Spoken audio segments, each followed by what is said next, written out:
एक 10 kg है, एक 50 kg है, और ये फिक्स पुली है और ये मूवेबल पुली है, और ये pulley is again massless and frictionless. अभी भी फोर्सेस मार्क कर रहा हूं मैं। 50G नीचे, ये 10G हो गया, ये फोर्सेस हो गई। अब हम टेंशन भी मार्क कर लेते हैं। वो टेंशन सीखिए पहले। ये टेंशन हो गई, 2 एरोज ऐसे मार्क कर दिए टी।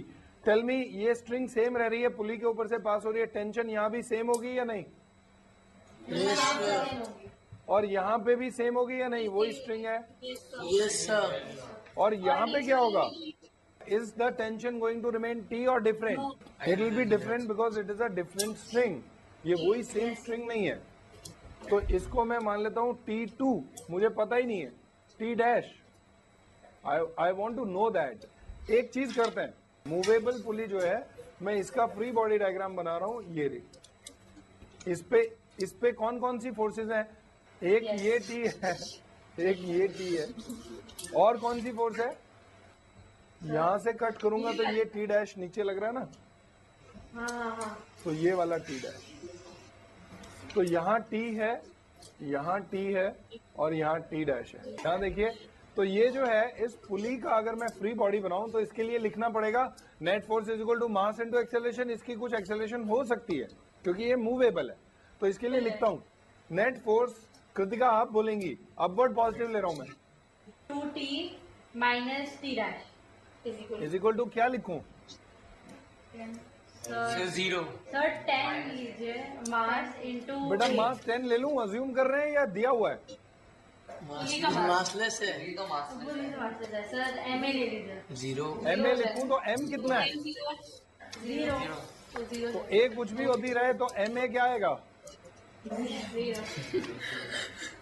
तो T dash is equal to 2t। बस समझ में आ गया सबको अब कि ये वाली अगर पुली मासलेस हो, अगर ये टी है तो ये वाली 2t होएगी। ये सब समझ लीजिए अब। तो अब मैं टी डैश की जगह 2t लिख देता हूं। अब आगे करते हैं क्वेश्चन को। अब बाकियों का फ्री बॉडी बनाते हैं। तो ये लॉजिक सबको समझ में आ जाना चाहिए कि 2t क्यों लिया। अब देखिए, इक्वेशन लिख रहा हूं मैं। अच्छा, एक सबसे खुफिया चीज है यहां पे, सबसे इंटरेस्टिंग चीज।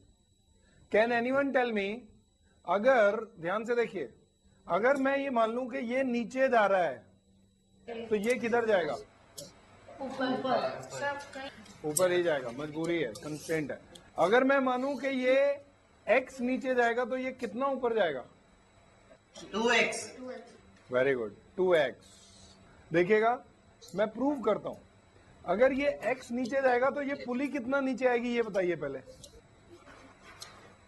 ये तो कंपल्सरी है भाई, ये ब्लॉक इस पुली से सीधा डायरेक्टली अटैच्ड है। अगर ये x नीचे आया तो ये पुली को x आना ही आना है नीचे। अब ध्यान दीजिएगा, अगर ये पुली x नीचे आई, सपोज यहां ये पॉइंट कुछ नाम रख दिया 1 और 2, सपोज ये नीचे आ गए, यहां पे आ गए 1 डैश एंड 2 डैश, मतलब 2 यहां पे आ गया और 1 यहां पे आ गया। तो ये सपोज x नीचे आए, तो टेल मी, पुली को इधर भी रस्सी चाहिए कि कितनी लेंथ की? x। और इधर भी रस्सी चाहिए कि कितनी लेंथ की? तो टोटल एक्स्ट्रा लेंथ कितनी चाहिए पुली को? 2x। इधर से तो कोई लेंथ आनी नहीं है, तो वो पूरी की पूरी कौन प्रोवाइड करेगा? ये ब्लॉक को ऊपर जाना पड़ेगा कि उसको 2x लेंथ मिल जाए। समझ में आ रहा है? तो इसको ऊपर कितना जाना पड़ेगा? 2x।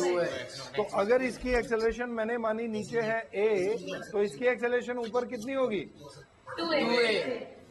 This is the game. अब मैं इक्वेशन लिख के कर देता हूं। ये तो क्विकली, इसकी तो स्टोरी ओवर हो गई है। देखिए, मैं इसमें डाउनवर्ड डायरेक्शन पॉजिटिव ले लेता हूं। 100 minus 2t is equal to 10। 10 into 8। Correct. बेटा इस ब्लॉक के लिए बोल दो अब आप। 500 minus t is equal to 50 into minus 2। बस अब तो 2 से इसे मल्टीप्लाई करो और ऐड कर दो, सब्ट्रैक्ट कर दो तो 2t सब हो जाएगा।